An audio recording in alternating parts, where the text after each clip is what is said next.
पकौड़े। इस बारिश को भी अभी होना था, थोड़ी देर पहले ही कपड़े धोकर डाले थे, ठीक से पानी भी नहीं सूखा था इनका। मैंने तो तुम तीनों को पहले ही मना किया था कि आज कपड़े मत धो, लेकिन मेरी सुनता कौन है। माँ जी ताने बाद में दे दीजिएगा, पहले कपड़े उठाने में मदद करिए हमारी। दोनों बहुएं सोनम, प्रीति और उनके साथ माधवी जल्दी जल्दी आंगन में कपड़े उठाकर अंदर लाती हैं, तो वहीं कोमल चूल्हे पर आटे के गुलगुले बना रही होती है। बहू बन गए क्या आटे के पकौड़े? पापा जी बस बन ही रहे हैं, चाय भी चढ़ा दी है मैंने। कोमल आटे के पकौड़े बना ही रही होती है कि तभी बाहर से वो लोग कपड़े लेकर आते हैं। बन गए आटे के पकौड़े, अब जल्दी से दे दो, बहुत जोरों की भूख लगी है। सभी आटे के पकौड़े खा ही रहे होते कि तभी दोनों बच्चे बारिश और कीचड़ में सने हुए भागे भागे घर आते हैं। अरे अरे कहाँ भागे चले जा रहे हो? कितनी बार कहा है कि गंदे चप्पल घर से बाहर उतारा करो, और ये क्या हाल बना रखा है तुम दोनों ने? अपना खेलने गए थे या दंगल लड़ने? हम तो खेल ही रहे थे, फिर बारिश हो गई, हम पानी में खेलने लगे। जैसे माँ वैसे बच्चे, खुद तो साफ रहती नहीं है, बच्चों को भी साफ रहना नहीं सिखाया। माँ जी हम दिन में 2 बार नहाते हैं, आपकी तरह नहीं कि मंगल मंगल को नहा लिया। और तुम दोनों क्या जरूरत थी पानी में छपाक छपाक करने की? मछली हो क्या? बच्चे हैं, क्या ही फायदा इन पर चिल्लाकर। अब खड़ी खड़ी क्या देख रहे हो? जल्दी से जाकर कपड़े बदलो और बारिश में ही नहा लो, कम से कम घर का पानी तो बचेगा। दोनों बच्चे बारिश के पानी में ही नहाकर साफ हो जाते हैं, तो वहीं कोमल दोनों बच्चों को पीने के लिए काढ़ा देती है, जिसे देख। नहीं हम काढ़ा नहीं पियेंगे, बहुत कड़वा होता है। तो किसने कहा था मेढकों की तरह बारिश में भीगने के लिए? चुपचाप से पियो वरना हाथ पैर बांध कर पिलाऊंगी, समझे? कोमल बड़ी बड़ी आंखें करके दोनों बच्चों को घूरने लगती है। डर के मारे मोनू और बिट्टू जल्दी से सारा काढ़ा पी जाते हैं कि तभी उन्हें पड़ोस से गर्मा गर्म पकौड़े की खुशबू आती है। बिट्टू कितनी बढ़िया खुशबू आ रही है ना, लगता है आज फिर पड़ोस वाली आंटी के घर पर कुछ बढ़िया बन रहा है। घर के दरवाजे पर खड़े होकर जब प्रीति पड़ोस में देखती है तो उसकी पड़ोसन अपने आंगन में बैठ बारिश के मौसम के मजे लेते हुए गर्मा गर्म चाय पकौड़े खा रही होती है, जिसे देख प्रीति अंदर आ जाती है। क्या हुआ बहू, क्या देखने गई थी और तेरा चेहरा इतना उतरा हुआ क्यों है? उतरेगा नहीं क्या माँ जी? बारिश का मौसम है, आस पड़ोस में हर कोई अपने घर पर कुछ न कुछ बढ़िया बना रहा है। किसी के घर पर कटलेट बनते हैं, किसी के घर ब्रेड रोल, और हमारी पड़ोसन तो गर्मा गर्म पकौड़े खा रही हैं। लेकिन एक हम हैं जो आटे के गुलगुले में अपना गुजारा कर रही हैं। बहू तो पेट से इसलिए तेरा खाने का मन करता है, लेकिन जरा मुझे और अपने ससुर जी को देख, बूढ़े हो गए, पता नहीं कब ऊपर से बुलावा आ जाए, लेकिन अभी तक इन आटे के गुलगुले के अलावा बारिश का एक पकौड़ा भी मुंह में नहीं गया। माँ हमारे लिए पकौड़े बना दो ना, आखिरी बार आपने नए साल पर बनाए थे, बड़ा मन कर रहा है मेरे आप आलू के पकौड़े बनाना। मैं तो प्याज के पकौड़े खाऊंगा, वो भी करारे करारे। आटे के गुलगुले बनाए हैं, चुपचाप से खा लो। बड़े आए पकौड़े खाने वाले, तुम्हारे बाप ने भी खाए कभी पकौड़े? आटे के गुलगुले का नाम सुन दोनों बच्चे खाने से मना कर देते हैं और रूठ कर बाहर आंगन में आ जाते हैं। नहीं खाने ना तुम दोनों कोई आटे के गुलगुले? नहीं हमें आटे के गुलगुले नहीं खाने, और ना ही बुलबुले, हमें सिर्फ पकौड़े खाने हैं। पकौड़े के नाम पर आप हमें इस तरह ठग नहीं सकती। तुम दोनों की आजकल कुछ ज्यादा ही जुबान नहीं चलने लग गई है? अब तुम्हें कल शाम तक कुछ नहीं मिलेगा खाने को। सोनम दोनों बच्चों पर चिल्लाने लगती है कि तभी पड़ोस में रहने वाली ममता आती है। अरे सोनम क्या हुआ, चिल्ला क्यों रही हो दोनों बच्चों पर? चिल्लाऊं नहीं तो और क्या करूं? तुम्हें पता भी है कुछ महीनों से हमारे घर में कैसे हालात हैं, दाना दाना बचा कर दिन गुजार रहे हैं, और ये दोनों हैं कि पकौड़े खाने। घर में सबने आटे के गुलगुले खा लिए, लेकिन ये अलग महाराज बैठे हैं। अरे तो क्या हुआ, बच्चे हैं, जिद तो करेंगे ही बच्चों, तुम्हें पकौड़े खाने हैं ना। इतना कहकर ममता अपने घर आती है और रसोई में जाकर देखती है कि आलू प्याज के पकौड़े तो खत्म हो गए हैं, लेकिन अभी भी गोभी के पकौड़े बचे हुए हैं। ममता बड़ी सी प्लेट में ढेर सारे गोभी के पकौड़े और चटनी लाकर सोनम को देती है। आलू प्याज के पकौड़े तो खत्म हो गए, लेकिन ये गोभी के पकौड़े रखे हुए थे, काफी बढ़िया बने हैं, तुम सब भी खा लेना और बच्चों को भी खिला देना। गोभी के पकौड़े की प्लेट सोनम घर में लेकर जाती है तो सबकी खुशी का ठिकाना नहीं रहता। तो वहीं उन तीनों के पति भी अब काम से आ जाते हैं और अब सब चाय के साथ गोभी के पकौड़े खाते हैं। ऐसा लग रहा है जैसे कितने समय के बाद कुछ अच्छी चीज खाई है, भला हो पड़ोसन का। मुझे तो लगता था कि गोभी के पकौड़े में स्वाद बिल्कुल अच्छा नहीं होता है, लेकिन ये तो आलू और प्याज के पकौड़े से भी बढ़िया लग रहे हैं। मैं छोटी थी ना, तो मेरी अम्मा मुझे हर बारिश के मौसम में गोभी के पकौड़े बनाकर खिलाया करती थी।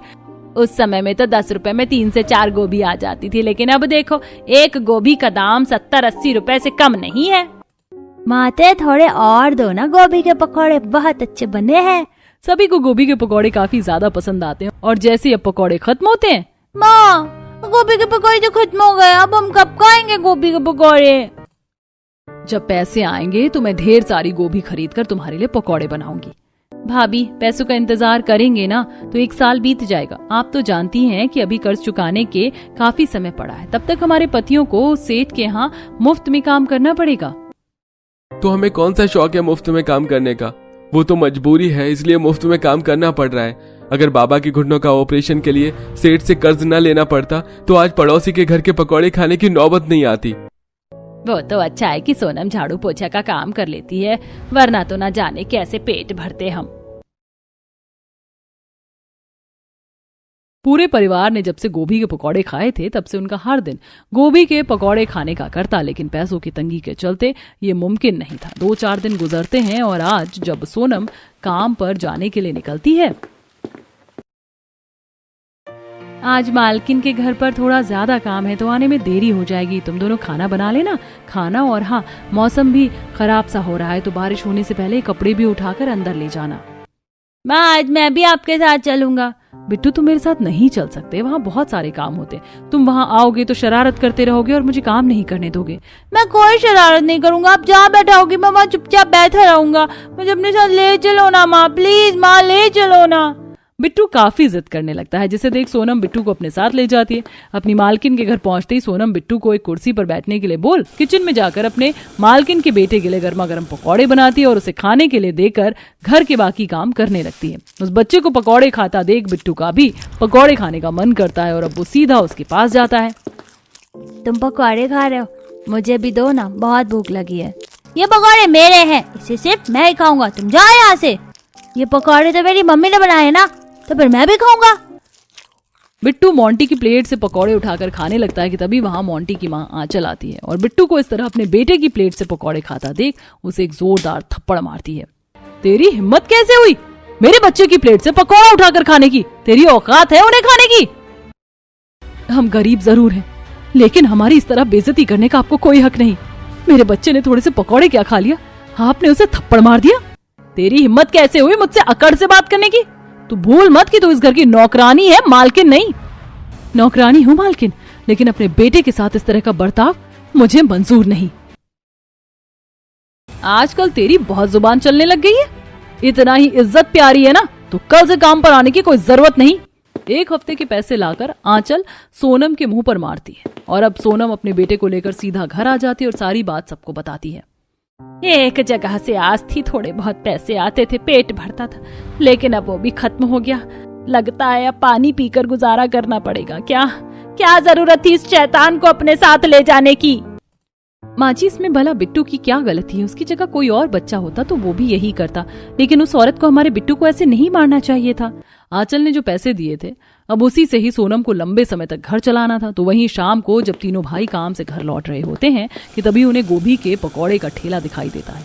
उसकी खुशबू उन्हें अपनी तरफ मोहने लगती है और अब वो सीधा गोभी के पकौड़े के ठेले के पास जाते हैं। भाई साहब, ये गोभी के पकौड़े कैसे दिए हैं?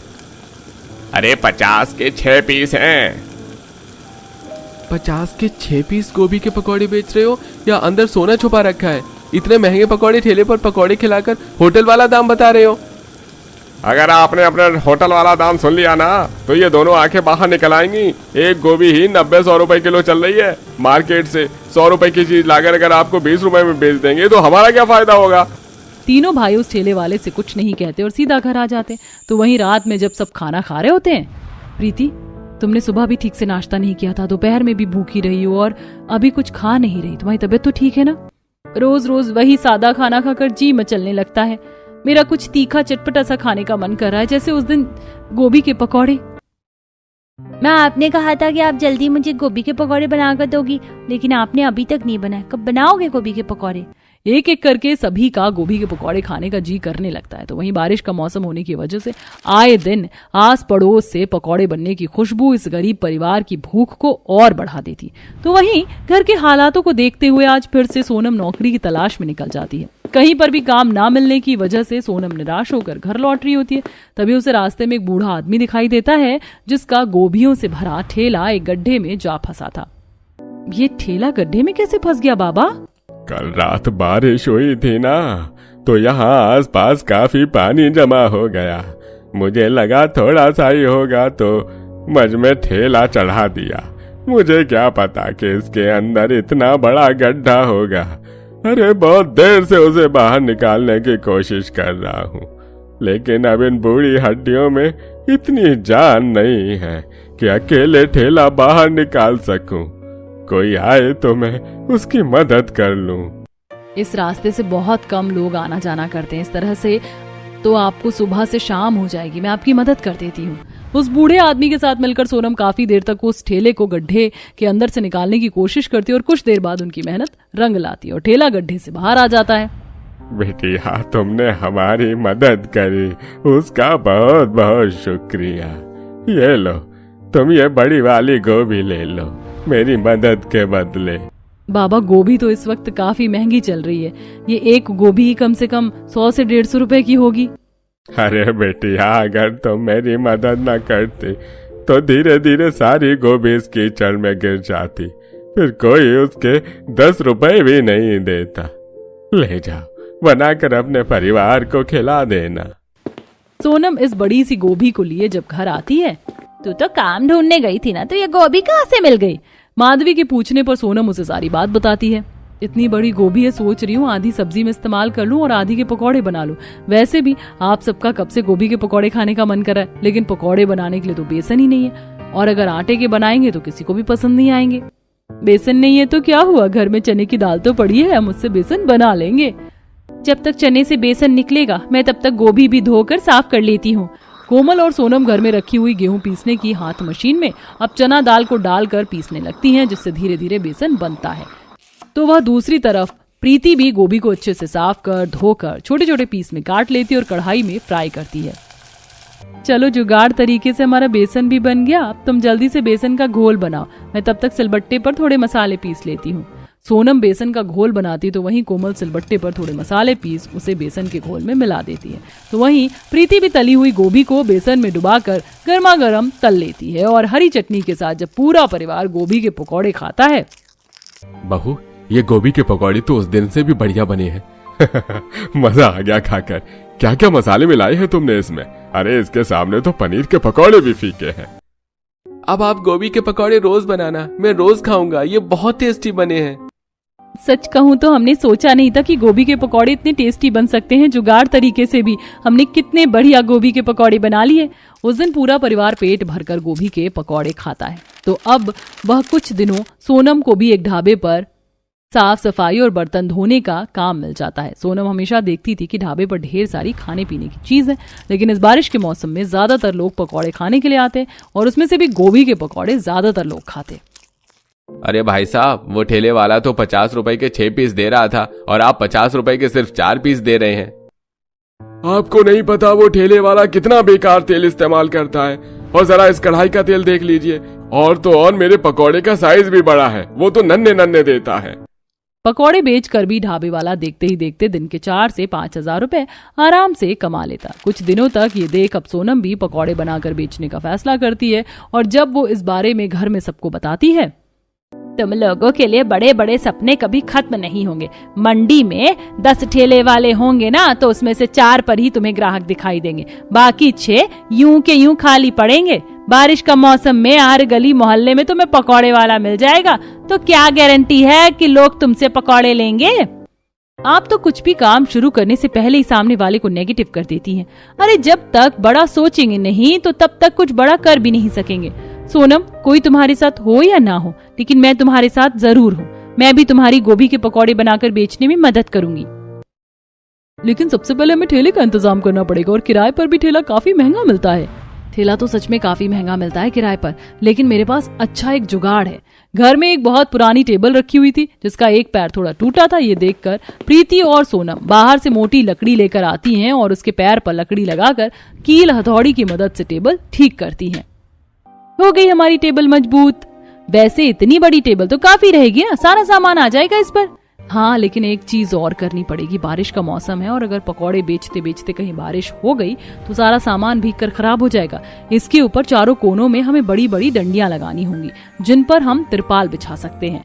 सोनम और प्रीति टेबल के ऊपरी हिस्से के चारों कोनों में तिरपाल बांधने के लिए लकड़ियां ठोक रही होती हैं कि तभी हाथों में ढेर सारे बड़े बड़े केले के पत्ते लिए कोमल आती है। ये देख, ये तुमने इतने सारे केले के पत्ते क्यों ले आई? अब इनसे कुछ बनाओगी क्या?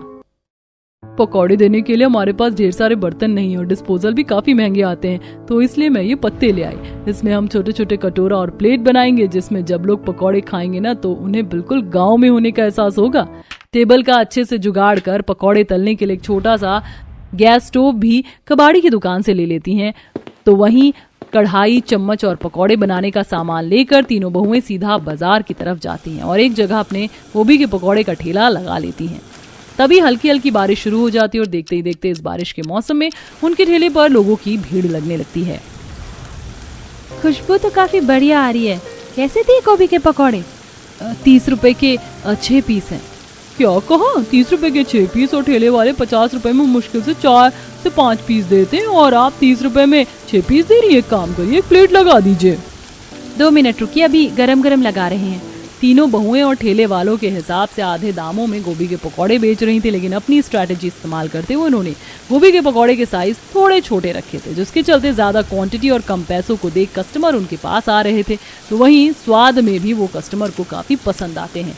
इतनी जगह से गोभी के पकौड़े खाए लेकिन ऐसा स्वाद आज तक किसी गोभी के पकौड़े में नहीं आया। मुझे तो सिर्फ प्याज और मिर्च के पकौड़े ही पसंद है, लेकिन अब मेरी लिस्ट में ये गोभी के पकौड़े भी जुड़ गए हैं। बारिश का मौसम होने की वजह से उनकी काफी अच्छी सेल होने लगी थी। धीरे धीरे वो गोभी के पकौड़े के साथ साथ और भी कई तरह के पकौड़े बेचना शुरू कर देती हैं और अब जल्द ही उस छोटी सी टेबल पर पकौड़े बेचने की बजाय तीनों बहुएं जल्दी एक दुकान में अपना पकौड़े का काम शुरू करती हैं। अभी भी ये सब सपना जैसा लगता है ना। पहले हम जहाँ एक गोभी के पकौड़े के लिए तरस रहे थे, आज हम उसी को अपना रोजगार बनाकर पेट भरकर खाना खाते हैं। भगवान की कृपा से किसी भी चीज की कमी नहीं है हमारे पास। देखा माँ जी, बड़े सपने देखने से हमेशा बड़ा ही होता। आप कहती थी ना कि ज्यादा पैर मत फैलाओ, ज्यादा बड़ा मत सोचो, लेकिन अगर ये सब हम नहीं करते तो आज भी आस पड़ोस के घरों से आ रही पकौड़े की खुशबू को सुनकर काम चलाना पड़ता। बहुओं, तुमने मुझे साबित कर दिया और मैं इस बात से काफी ज्यादा खुश हूँ। और अब इसी तरह तीनों बहुएं बाजार में गोभी के पकौड़े बेचकर तरक्की करने लगी।